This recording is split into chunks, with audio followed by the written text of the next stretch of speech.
ரொம்ப நாளைக்கு அப்புறம் டைரக்டர் சுசீந்திரன் எடுத்திருக்க படம் தான் இந்த 2K love story. 2K love story அப்படின்னும்போது இந்த 2K கிட்ஸ் பசங்களாம் எப்படி லவ் பண்ணுவாங்க, இப்போ இருக்கிற ட்ரெண்ட் ஆஃப் லவ் இப்படி அந்த மாதிரியான ஏதோ ஒரு விஷயத்தை பற்றி பேச போகிறார் சுசீந்திரன் சொல்லிட்டு நம்ம எதிர்பார்த்து போய் உட்காந்தோம்னு வச்சுக்கோங்களேன். அது அப்படிலாம் ஒன்றுமே இருக்காது.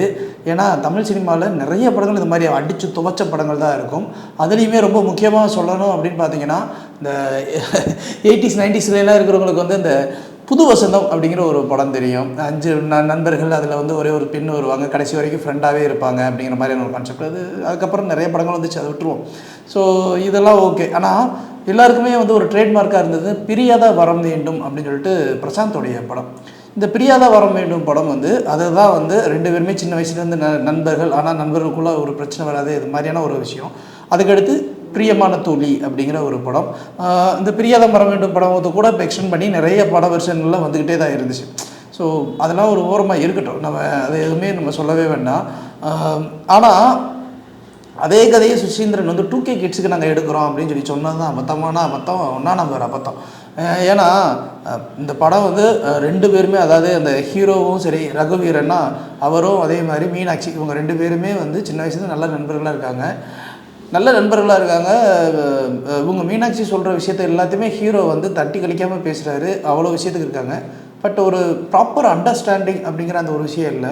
கதையில் ஒரு அழுத்தம் இல்லை. அந்த அழுத்தம் இல்லாதனால கதை எங்கேயுமே கனெக்ட் ஆகலை. 2வது நம்மளால் பார்த்து போர் அடித்த காட்சிகள் இது எல்லாமே திரும்ப வரும்போது அந்த படம் நமக்கு வந்து இன்னும் சலிப்பை தான் கொடுக்குது. இந்த சலிப்பு எப்படி கொடுக்குது அப்படின்னா, பார்த்த படத்தையே திருப்பி என்னமோ கலராக எடுத்து வச்சுருக்கீங்களா அப்படிங்கிற மாதிரி இருக்குது. 2வது சுசீந்திரன் மேலே ஒரு மிகப்பெரிய கோபம் தான் வருது. ரொம்ப வருஷத்துக்கு அப்புறம் ஒரு படம் கொடுக்குறாரு அப்படின்னும் போது அந்த படத்தில் இவர் எவ்வளவோ மெனக்கிட்டு இருந்திருக்கலாம். இந்த கதையை சூஸ் பண்ணுறதுக்கு பதிலாக இன்னும் ஏதோ ஒரு கதையை எடுத்து அழகாகவே பண்ணியிருக்கலாம். இன்னும் சொல்லப்போனால் அவர் சொன்ன ஜீவா படத்தை திருப்பி எடுத்துருந்துருக்கலாம், நான்மகநல படத்தையே திருப்பி எடுத்துருந்துருக்கலாம். வெண்ணிலா கபடி குழு 2 எடுத்தாரு, அதை ஊற்றி வச்சு சரி விட்டுருக்கலாம். வெண்ணிலா கபடி குழு மாதிரியான ஒரு கதையை வேறு ஏதாவது ஒரு கதைக்களம் கொண்டு எடுத்துருந்துருக்கலாம். இப்படிப்பட்ட சுசீந்திரன் எங்கே போனார் அப்படிங்கிறது தான் ஒரு பெரிய கேள்விக்குறியாக இருக்குது. இதில் தேவையில்லாமல் நிறைய காஸ்டிங்கு, காமெடிங்கிற பேரில் பாலசரவணன் பண்ணுற விஷயங்கள், மற்ற விஷயங்கள்லாம் செம்ம கடுப்பான ஒரு விஷயங்கள். அதே மாதிரி இந்த 2K கிட்ஸ் அப்படின்னும் போது இவங்க என்னென்னா வெறும் ஃப்ரெண்ட்ஷிப்பை பற்றி மட்டும்தான் நாங்கள் எடுத்து பேச போகிறோம் அப்படிங்கிற மாதிரி சொல்கிறாங்க. ஃப்ரெண்ட்ஸ் வந்து 2K கிட்ஸில் இருந்தாங்க, ஒரு பையனும் பொண்ணு ரொம்ப பழகினாலும் ஃப்ரெண்டாக தான் பழகுறாங்க அப்படிங்கிற கான்செப்ட்லாம் கிடையாதுங்க. 90ஸ்லேயே இருந்திருக்காங்க, 80ஸ்லேயே இருந்திருக்காங்க. ஃப்ரெண்ட்ஸாகவே தான் கடைசி வரைக்கும் இருந்திருக்காங்க, இன்னமும் இருந்துக்கிட்டு இருக்காங்க. அந்த மாதிரியான நல்ல நண்பர்களும் எல்லா இடத்துலையும் உண்டு. ஆனால் அதில் அப்போ குறைவு, இப்போ கொஞ்சம் அதிகம். காரணம் என்னென்னா இப்போ வந்து எல்லாமே டெக்னாலஜி வளர்ந்துருச்சு. டெக்னாலஜி அதிகமாக வளர்ந்ததுனால எல்லாருமே வராங்க. ஸோ ஒரு படத்தை எடுக்கிறதுக்கு முன்னாடி குறைந்தபட்சம் ஒரு கேஸ் ஸ்டடியாவது பார்த்துட்டு என்ன கண்டென்ட் எடுக்கலாம் அப்படிங்கிற ஒரு ஆங்கிளில் யோசிச்சுட்டு அந்த கண்டென்ட்டை மட்டும் எடுத்துகிட்டு போயிருந்துருக்கலாம். அதை விட்டுட்டு இதில் வந்து 2K கிட்ஸ்னால் நாங்கள் இப்படி தான், ஒரு பையனும் பொண்ணு பழகினா தப்பானவங்க இது அப்படின்னு சொல்லி இந்த கிரிஞ்சான சீன்ஸ்லாம் வச்சு ஒரு ஃபோட்டோ எடுத்து உள்ளே போகிறாங்க, வெளியில் வராங்க, அது பண்ணுறாங்க இது பண்ணுறாங்க.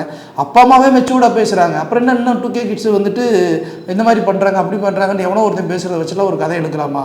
ஸோ எங்களை பொறுத்த வரைக்கும் 2K லவ் ஸ்டோரி ஓகே, பார்க்கணும்னு தோணுச்சுன்னா பாருங்கள். மற்றபடி அதில் பார்க்குற அளவுக்கு பெருசாலாம் எதுவுமே இல்லை.